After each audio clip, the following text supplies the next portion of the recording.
Hi, my name's Niki, and we're here to discuss one of the Curo hot topics on the Housing First project. So we'll start with some intros. I'll do me first. So my name's Niki, and I'm the Curo supported housing officer, working with partnership with DHI and Reach to provide the Housing First, doing the Curo part of it. Would you like to introduce yourself, Nick? Yeah, I'm Nick Brown. I work for DHI and I'm the Reach Service Manager. As such, I manage one of the workers who works for the Housing First project. And I'm Becky Miller. I'm a Service Development Manager for Complex Adult Services within Julian House. And I also manage one of the caseworkers on the Housing First project. Okay, thanks. So, I don't know what that was. So I'll hopefully we can just end up kind of having a chat about it, but I'll kind of lead with just a couple of questions, yeah? Would someone like to say kind of a little bit about the Housing First project and about the partnership working and that? How it came about? Shall I start with a little bit about what Housing First is and sort of how it came about? So Housing First is an approach that was developed in the States in the 90s because there are a group of people who have support needs that are so complex that it's very difficult for them to find and maintain any accommodation. And typically, anywhere, people have to, if they've had issues with their mental health or drugs and alcohol, they have to got all of those under control first before they can be considered for accommodation. And if people have been sleeping rough for a long time, have developed, serious drug addiction, mental health has got a lot worse, it's just not possible for them to do that. So Housing First basically flips that on its head and says what we do is we put someone in some accommodation, we wrap some support around them and see, let's see how it goes. And the evidence was such that actually a large percentage of people with the right support are able to sustain a tenancy. I see you nodding over there, Becky. Do you want to add something to that? Yeah, I think I'm just reflecting really on when we first started Housing First and what our kind of hopes were for the service, because there have been so many successful pilots of it elsewhere in the world. And we were really fortunate enough to get the funding for it and to be able to go into this partnership together to offer it. And not really, there was quite a lot of unknown at that point, I think, about what we were going to be able to achieve as a partnership. And I think that now that we're able to reflect on what we've achieved so far, it's just been phenomenal. And that all of the pilots and all of the research that's been done around this approach, just it stands up really within the service that we're running. And just the impact that it has on clients around that autonomy they have over the level of support that they receive. So it feels like within Housing First, someone comes into the service with where the only expectation really is, let's help you to manage a tenancy. And then they really have loads of control over the level of support they get from therein, really, and what that relates to, whether it's their mental health or their substance misuse. So I think that was what I was thinking then, Nick, just when you were summarising. But I'm not sure. What do you think, Niki, about what we've been able to see with the clients that have moved to the service? Well, this is what I was going to ask you. I mean, I know, Nick, you've been in housing for a very long time. Becky, you've been with Julian House for a very long time. So we kind of know the people who Housing First have picked up have been known to yourselves for a very long time, yeah? Yeah. And without disclosing anything, would they have likely been housed any other way? No. Because So to me, it seems like they've done the roundabout of supported housing. They've done, Yeah, that's a really good point, Nikki, is we are really talking about people who have very few or no other housing options, because everything else has been tried multitude of times, and it, for whatever reason, it just hasn't worked.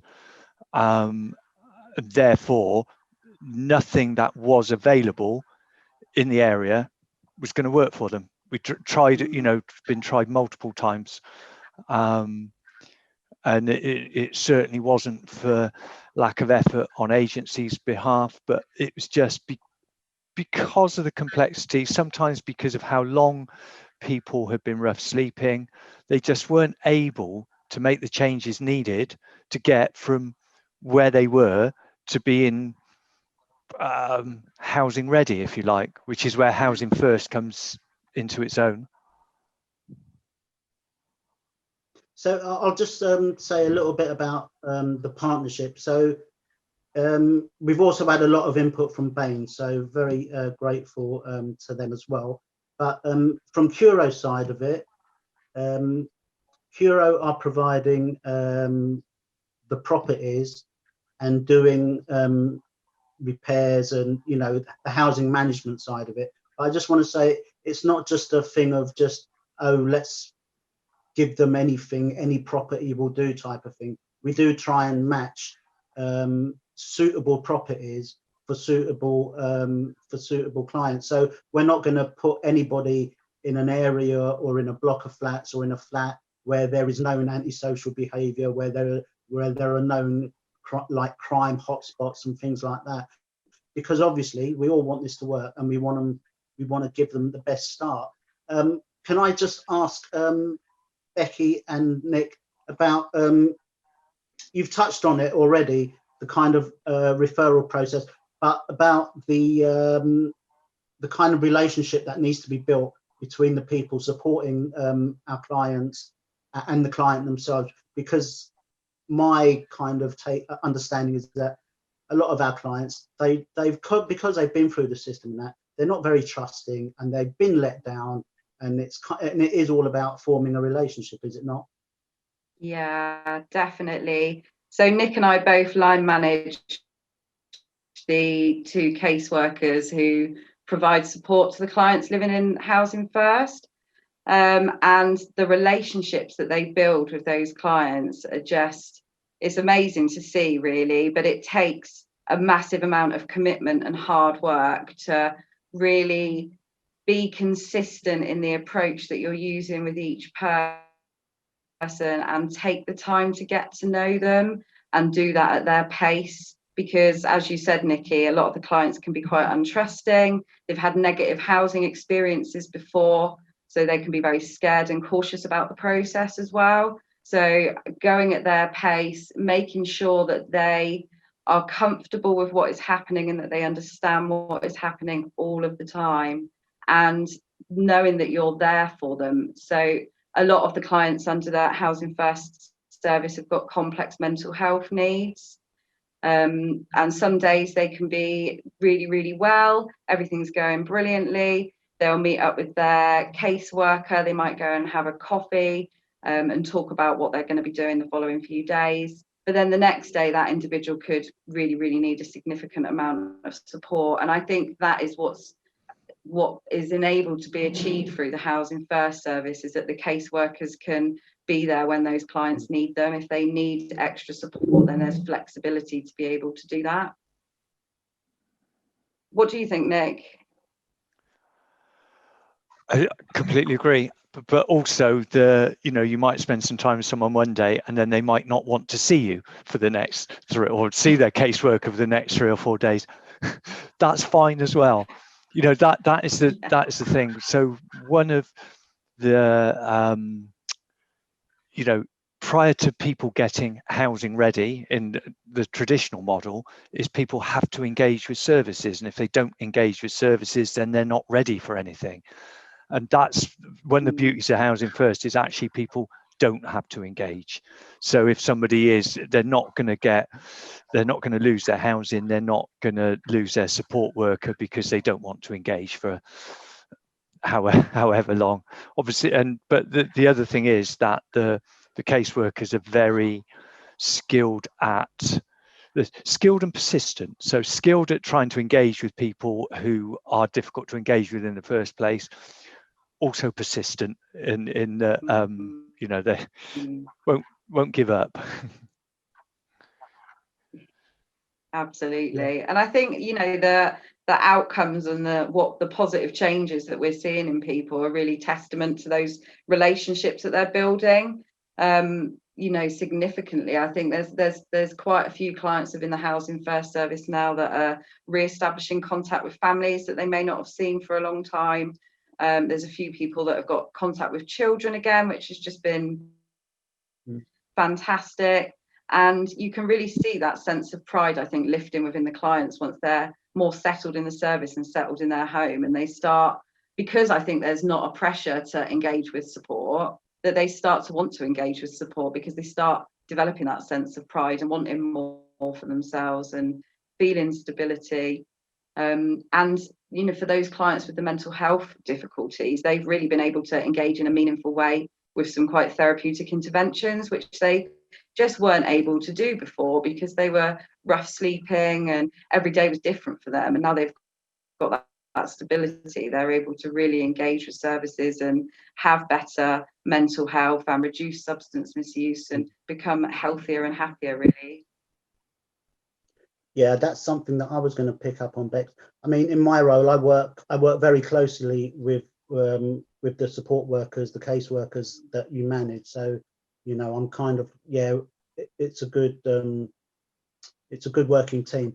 And that's just what I've noticed is that, you know, the caseworkers, they're a dedicated caseworker. They've got one dedicated caseworker, so they're not passed around from this one to that one to that one. And what I've seen is that working with their worker, they've been able to be signposted to other secondary services and things like that. And they've been able to, you know, the caseworkers have been able to get them to those appointments, to support them there, you know, the PIP applications that have been done, the you know, the UC claims that have been done, you know, the follow-up mental health services and things like that.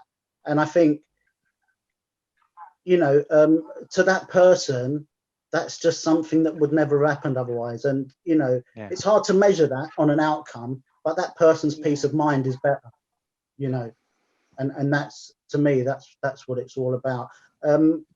So, you know, I realized the seriousness of it. And I would say that due to Housing First, there are people who are still alive today that wouldn't be.